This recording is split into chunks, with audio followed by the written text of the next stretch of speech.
Bem-vindos ao Opa News BR.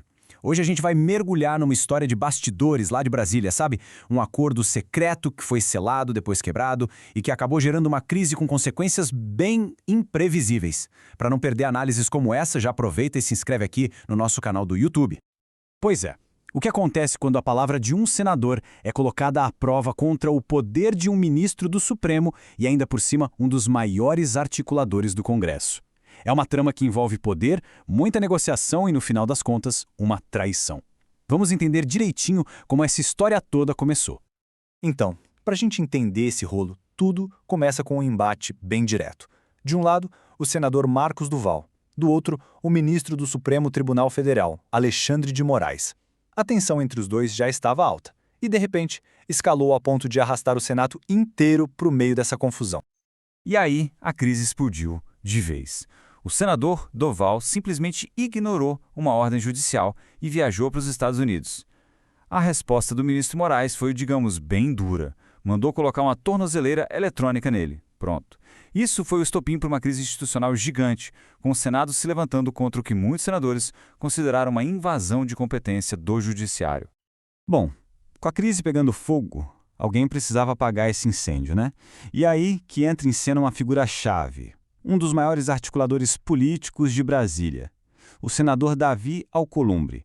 A missão dele era uma só: costurar um acordo ali nos bastidores para acalmar os ânimos. O acordo que o Alcolumbre propôs parecia bem simples e direto. Olha só, o Marcos Duval se licenciaria do cargo, ficaria fora dos holofotes até 2026 e, em troca, o ministro Moraes tiraria a polêmica tornozeleira. O pacto foi fechado e, por um instante, parecia que a paz tinha voltado a reinar em Brasília. Só que essa trégua durou muito pouco. Coisa de alguns meses depois, o acordo foi pelos ares. Duval surpreendeu todo mundo ao aparecer de volta no Senado, batendo o pé para reassumir o mandato. Basicamente, ele quebrou o pacto que ele mesmo tinha aceitado. E a reação do Alcolumbre, que tinha sido fiador de tudo isso? Foi imediata. Ele se sentiu completamente traído e, na prática, se recusou a oficializar a volta do Doval. Ou seja, ele barrou o retorno do senador, deixando o cara totalmente isolado, num verdadeiro limbo político. Essa quebra de pacto não só acabou com a paz, como também abriu uma nova caixa de Pandora, sabe? As consequências foram imediatas, e as acusações, que tinham dado uma acalmada, voltaram com mais força ainda, e de todos os lados. Com o acordo desfeito, a situação do Duval ficou muito frágil. Ele ficou politicamente isolado, voltou a ficar vulnerável a novas ações do Supremo e, o que é crucial, perdeu o apoio daquele aliado superpoderoso que tinha negociado a trégua para ele. E é aqui que a história se divide em duas versões totalmente opostas. De um lado, tem a visão de que o Duval está simplesmente sofrendo as consequências justas por ter traído um acordo político. Do outro lado, a tese de que tudo isso não passa de uma perseguição política orquestrada para calar um parlamentar crítico.